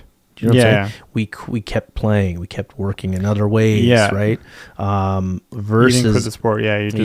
It's just like moving around that little rock. this thing that, okay, we got the lesson from this. Yeah, it's just going to yeah. get worse. Now it's going to get toxic. It's going to be destructive. Yeah, you didn't leave the It's sport. a waste of time now. And we just went to another area where we can continue to develop the things that they were trying to limit. Right. In other words, like, it's just, I'm just seeing a lot of athletes now. Like I said, if you have the wrong reason for, like, I always tell people when I was teaching philosophy a lot too, like, intention matters, right? Like, if I said something to you where I was trying to be helpful, but it hurts your feelings or it really upsets you, I think it matters that my intention was not to hurt you. You could argue it doesn't matter because, well, the result was negative. But really, it does matter, right? If I was trying to be helpful, and so versus if I was trying to be, if I said the same thing, exact same words, with a different intention of being mean to you, then that also matters. And it means that I'm a different type of person, and your reaction to me would be entirely different too, and justifiably so. So, intention matters in everything, because a lot of people, and so when athletes athletes today, they work very hard. They spend a lot of time in the gym. They're doing ice baths. They're doing sauna. They're doing all this stuff. But if they're not doing it for the struggle, if they're doing it for fame, let's say, or if they're doing it for their parents, let's say, or because the low self-esteem means they need to, keep their profile up or whatever, we're producing that person's not gleaning the mental strength from it. Do you know what I mean? The mental strength associated with those, because they're doing it for such a misguided reason. They're not doing it for the suffering. They're not doing it for the exposure to difficult. They're not doing it. They're actually doing it for. Well, they would still be developing discipline in a way. But I just feel like their outcome is not going to be what they want it to be. They're not going to become that champion in their mind. Well, remember, one thing is process based, right? Yeah. The process, and the other is results based. So what happens to the person who's doing things results based is that when the results don't come in any other area of their life, it's going to stop. They will throw a tantrum. Yeah. They will collapse. And that's why you have to work on process. And athletes today are not working on process. And parents are encouraging this, and every coach who brings up the end result, you're training those synapses to focus on result, and that's a recipe for failure. Yeah, in anything. Because if I did things in my life based on the results, then I would collapse. Well, right, and the person who's based on process, after they go and they lose the match, they're not hyper focused on the loss. They're thinking about the next time they get into the gym, because that's a better use of their energy, and it follows their vision, which is of process. Like, it's just, this is just part of, like, this this loss is just a part of what's going to happen. I'm going to get back in the gym. We're just going to keep going. And then, well, I mean, I can give you a great example too from, like, real life. Like, I always bring up on the show my Achilles tendon injury. So this is Achilles tendon injury time with Zippy. This again. Yeah. So I just had, if you haven't heard it in the previous 35 episodes. So actually, it happened a few episodes in. So, but okay. So here's how it went. No, I tore my Achilles tendon, and within a couple seconds, my first thought was I was a little excited about it, because I knew I was going to have to rehab and fight. I know that push. Weird feeling you're talking about. Yeah, and so was another player we talked, like another friend of ours with a bad knee. She told me the same thing. She had the same thought. There's some excitement because you get to take care of it now. I don't know. Yeah, well, you get to bounce back. Yeah, you get to bounce. It's a challenge. Mm-hmm. It's like playing an opponent. That was it. It's me versus my Achilles tendon. And it's me versus this injury, and it's me versus age. Or it's you versus all the disbelief of you being able to bounce back. Yeah, it's like everybody who thinks I'm done. Oh yeah, well, I might be crying for the first 6 months, but look out. No, but that's the thing. See, the person who doesn't have the process mindset would probably be, oh, why me, and this, and screaming and crying, and are more likely to give up versus the person who enjoys that test. And you've seen the people where the injury happens to them and they actually, like, rage out in a way. Yes. People were remember what happened when you were there when it happened? Yeah, they were just like, oh. They were like, oh no, they were like, I take it you've had this happen a lot, right. And I was like, nope, never before. And because they couldn't believe that I was so calm about it, so calm and strong and brave and handsome. No, they were surprised. I didn't see it as again, I just saw it as another I thing, mean- another thing on a process of life. Yeah, and that- one more horrific thing that happened to me in a long line of horrific things, and this is my life. Honestly, I saw that's what happened. I was like, Too yeah, big. it's just another it's just another injury. Yeah. Like, it's so commonplace. I didn't even think twice about it either. I'm like, I noticed. Yeah, you showed little. I didn't really care that much. Yeah, I was like, hey, you all right? Good. Hey, great. Good. Now we have to play without you. More playing time. And I was like, I get the ball more. Yeah. Sweet. Oh, But anyway. yeah, so I see what you mean, because, but again, going through an injury for someone who is not process oriented, that can be an opportunity or a door to then learn Yes, it. to learn it. Yes, Right, all of these. So that was my point: is that all of these walls are doors. In a way. Yes. So If they get it, but see, the problem is, like, don't forget, like, synapses are a thing, right? So if you're nearing the end of your club life, let's say, as an athlete, and your synapses have been geared towards result,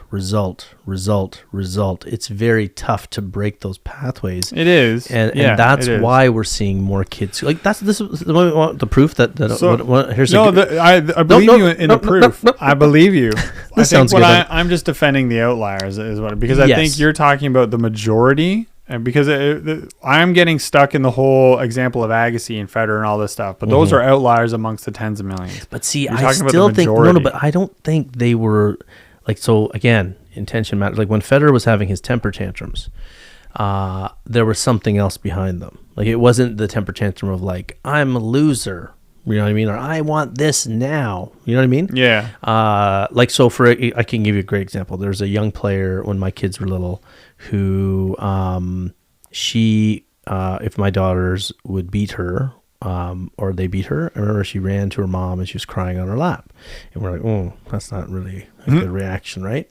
But now that kid today seems pretty together. Went to the U.S. and played a lot of not pro beach, but high level beach. Goes year round playing beach. Travels to play year round. Dang.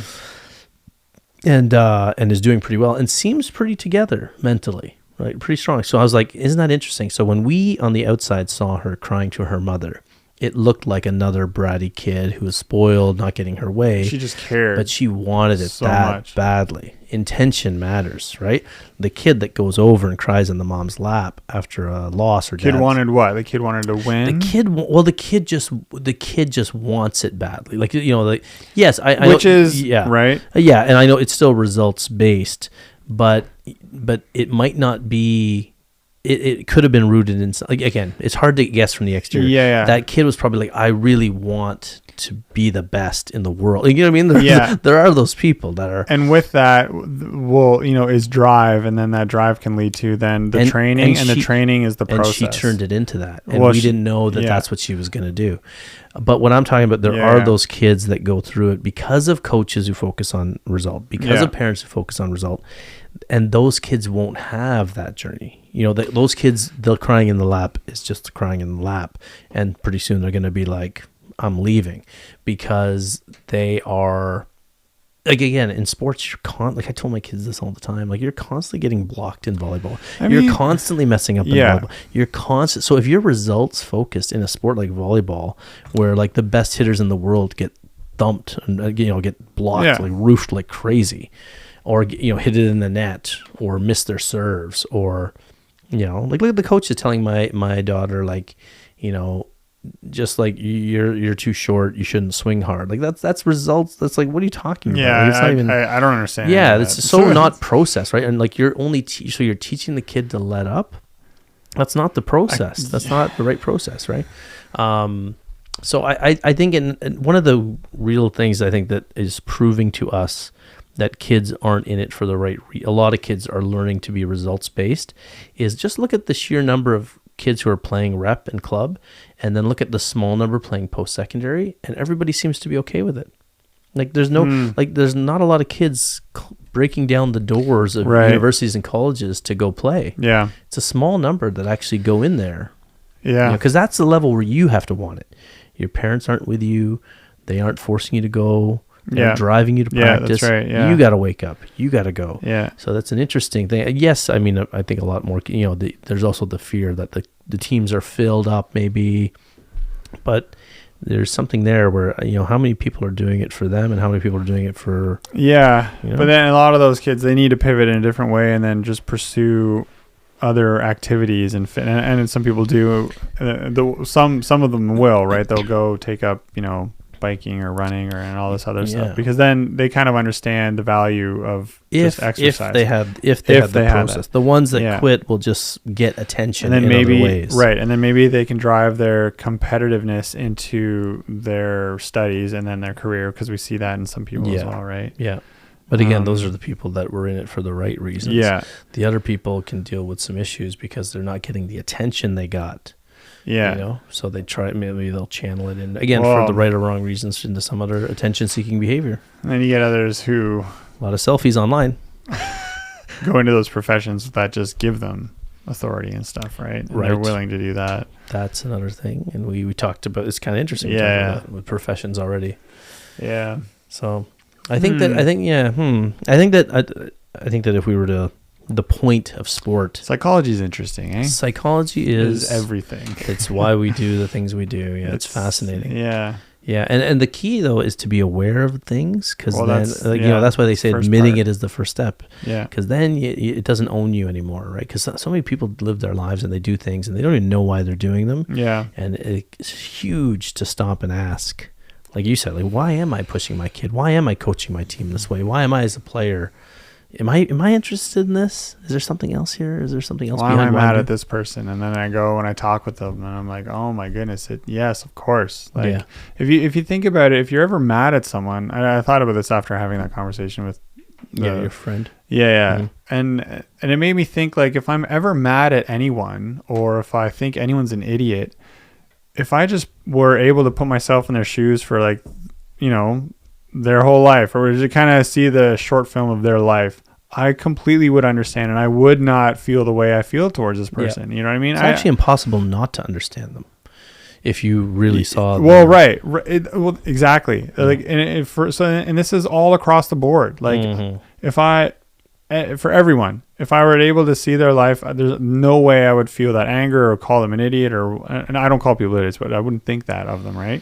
I think you called me an idiot once. Yeah, probably on the air. But it's because like we were saying in that one time, it's just every thought that we have, it's not original. It's never been. It's been thought before, right? It's just we're just all humans. But it's the same. No, every negative thought we've had about ourselves. I mean, Elon Musk has probably thought some weird stuff that like no one else has, but we don't want to get political. Like that Twitter was worth 44 billion. That was a thought. Maybe that's a thought only he had. Yeah. But no, I think that you said something there. I mean, I love the quote, and I put it online a few times this week, and I say it to friends a lot when things come up. The idea that Atticus Finch from To Kill a Mockingbird. The great quote is, "You never really understand a person until you get inside their skin and walk around a bit." And that idea that. Like we're talking about coaches, and we're talking about parents, and we're talking about players, and doing things for the wrong reason, but they are a product of their story and what got them to that belief, and we're products of our story, and this is the tricky part about life, where we're sitting here talking to people who can't literally relate, and this is to our story, and we can't really relate to theirs. Well, right, but this is also why we're not mad at them, and this is what allows us to shift and pivot and still move forward. Like, this is what allowed you to still get away from that coach, but still stay in the sport. If you were dumping it all on them, see the value in people like that. This would have been the end to volleyball for you guys, because you would have been so bitter and like just blame everything in the whole sport. And then what it really does, is it makes me realize the futility in trying to change someone. Yes. This is what I think one of my strengths, and when I talk to people about stuff, like whether it's a boyfriend or like a spouse or a coach or a teacher or someone your coworker, it's really difficult to change someone, because here's the thing, like even what I think it's an interesting thing that maybe you can get people to be awakened by certain ideas, but they have to be already genetically predisposed, I think, to being open to new ideas. Because if you tell someone to change, okay, let's suppose you're in a relationship with someone, or it's a friendship, right? And you tell them to change because this bothers you, and they change for you, is it a real change, or are they just doing it for you, right? So let's suppose you said something small, like, every time I walk in a room and you give me that weird look, I don't like it. And then they're like, okay, I'll stop doing it. And then when you walk in the room, and then from now on, they're like, bright. And it's like they're not really like that person. They're just doing it on the surface. Yeah, but I think there would be a conversation there of like why, of them understanding even themselves why they do that thing. And well, but you're projecting what you would do. Right. Right. This is the thing. We only there we are looking through the wrong lens. Right? Well, and this is why their compatibility is very much a thing between people who decide to like live together for the rest of their lives. Like you have to have enough similarities and enough differences, but not too much of either. You can't have all the similarities because then you're not going to really grow together because you're already like the same or whatever. Is this turning into a relationship, Joe? It's getting weird, yeah. This is like our other podcast. Yeah, check out our other podcast. No, it's fascinating because we do talk about a lot of like are we I think there's people in the middle that are open and there's people in the extremes that are not open. But I think that the key thing to take away from this show is that the process is the benefit. The process is the point. The journey through sport is the point.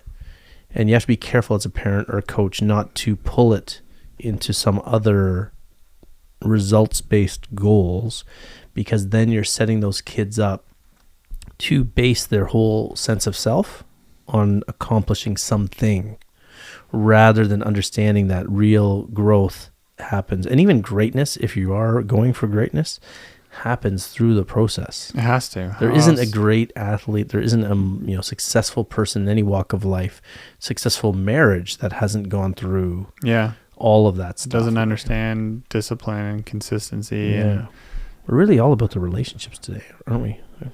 Yeah, I don't know why. I mentioned my wife and relationships. So, I liked how you mentioned it earlier, like at the start of the show, like as parents, like ask yourself, like why do what do we want to get from what do we want the kid to get? Yeah, from what do we this, want our kid? Yeah, and why are we putting our kids in sports? Yeah, and coaches, I think coaches should do the same too. Why am I coaching? What do I want the kids to get out of this? And then what do you? And then also, like as a parent, what would you get out of it? If between those two differences, like if it's just objective based and results based. Versus, process for the kid. Like, is that not going to be healthier for you as the parent as well? Because I think one of the things though, if you're making the list and you haven't had the experience, like, see, for me, my list as a former athlete is very different maybe than the list. Right. Well, for sure. Played, right. But it might draw some attention. It might make a parent look at their list and say, oh, that's not really good. Sometimes when you see it in writing, well, just if forces people you to have the conversation. How many people are even asking themselves this question?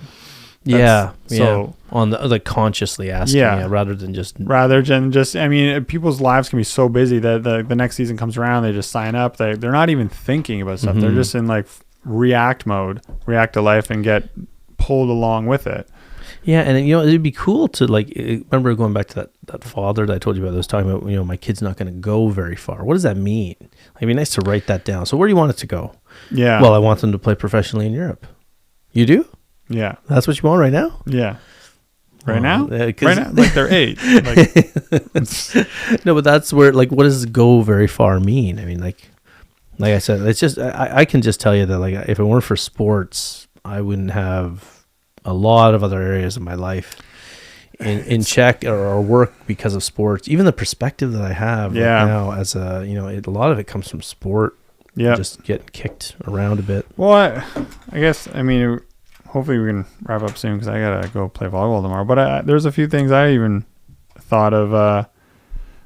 You said it like if you don't think of things, even I thought of something. Yeah, Yeah, like where does sport come from? Like for me, I even kind of think it comes from Like the our origins of sport, you mean? Yeah, like what instinct in us? I think it kind of came out of like hunting, because if you look at like the early Olympics. It's funny you said that. I just had that conversation yesterday. Oh, really? Yeah, I was watching some old school boxing, and my wife was like, "Why are you watching that?" It's rooted in hunting, right? Hunting or like self defense and combats, and then the Olympics was like javelin throwing, and then like sprinting. Like why do we sprint? Well, we sprint to like get food and stuff like and that. they sprinted naked, so that was like way harder.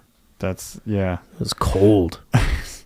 So yeah, and think about it, like back then, like people didn't have the time to think about this stuff. They were busy just living and surviving. Mm-hmm. Now we get to sit around and be like, oh. Leisure. Yeah. Sports came out of leisure time for sure. And replicating our base instincts of beating another human. Right. Yeah. It's an interesting thing. But yet, because we were hunting and so active, and we had to be, like humans are incredible. We evolved into these crazy organisms that are capable of incredible athleticism, right? The ones that survived were the athletic ones. Well, yeah. We're the remnants of the ones that survived. Or the ones who could store body fat efficiently, if you think about it. That's why we're conniving. That's why we're, we can think of things, we can plan, because the ones that couldn't plan died in the wilderness. Well, so yeah, and that's my point with where it came from, because I think that's why sport is so important, and I think that's why we revere it in a way. And that's why taps into something deep within us. Yeah, and moving forward, it's going to be an integral part as humans continue to evolve. Mm-hmm. It's funny because it's like tens of thousands of years. Well, that's what it's funny you mentioned that, because that's sort of what we're talking about. Like, are we doing sport for tapping into those things, or are we tapping into something very recent, like superficial notoriety in a circle of artificial friends that we've put on the internet? That's where we're at. That's a good comparison. That's where we're at. Right. Where it's no longer, I mean, in some ways it's something that would have been a small tribal notoriety, right? Yeah. There is that. But now we're being that artificial bigger audience. That would have decided, who's like the chief, like pack hierarchy and stuff like that. Like that's, and there's like the king. But also the one who's the biggest and most powerful, they may be the leader, but they're also the one who's going to protect the rest. Right, mm-hmm. They're the one who's going to die the first, most likely. Yep. In conflict with another. So what are we talking about? I don't know. We're getting right into the. We should probably wrap it up. Yeah, we can wrap this up. Yeah, I think so. So the point of youth volleyball, I think it's the, like we said before, the more it's a results based thing, I think that's worse. And what does it mean to want to go somewhere with a sport? I think the idea is to put kids in sports, or the kids are playing sports, to go through the ups and downs of it all, and at the end of it, enjoy it. Right? The minute a parent is pushing, it becomes less fun for the kid. The minute a coach becomes like overly into the results, there's got to be a give and take there. Like it's good for parents to push to a certain degree, but and you're like, I think the key is to make sure your kid doesn't forget what they're getting from sport, but not pushing for like, you got to be number one. That's where it stops being fun. So coaches and parents and even players can take some inventory here. What things am I doing that are keeping this kid learning, right? Because the longer they stay in sport, the more they learn. Yeah. The more they glean from it. The healthier they are. The healthier they are. So there's only one answer to keep a kid in sport longer. There's only one answer. They have to love it. They have to enjoy it. And the minute a coach or a parent or a player themselves makes it like work, it's done. Yeah. They're toast. I always loved it. Yeah, you got to love it. And in your case, you needed the reminder of how much you loved it. Yes. In the early morning hours, and a lot of players. That was the structure that I needed as a kid, and kids need structure. Yeah, and right? kids are dopey, and they forget. They don't think ahead. They think about right now. Yeah. And we don't think long-term happiness. We think short-term happiness. We're supposed to mature out of that. That's the difference between adults and kids. Yeah. Adults know about think long-term. Kids are like, kids can't. Yeah, and a lot of adults can't either. Right? That's why we got McDonald's. Yes. All right, so that was a good one. fun, and we hope you enjoyed that as usual. And feel free to subscribe to our Everyone YouTube stopped channel. listening 45 minutes I know, ago. but I'm just gonna say this Okay, anyway. right. And then we got an Instagram page that we're trying to grow because we are results based here. We only care about that stuff. No, we don't care. We're actually literally doing the opposite. We're just doing this because we enjoy it, and we hope you get something from it. And Hey, we'll, we are process. I do enjoy this. we are process based, and we at the you time. have to remind me every week, Well- Eric. You like doing that so Yeah, much. I have to wake Eric up. Yeah. Eric sleeps here in the studio. He's results based. Anyway, we'll see you on episode 37, and thanks for listening. For tuning in. Cool. Thanks for tuning in. It's not a radio. All right. Tune in the dog.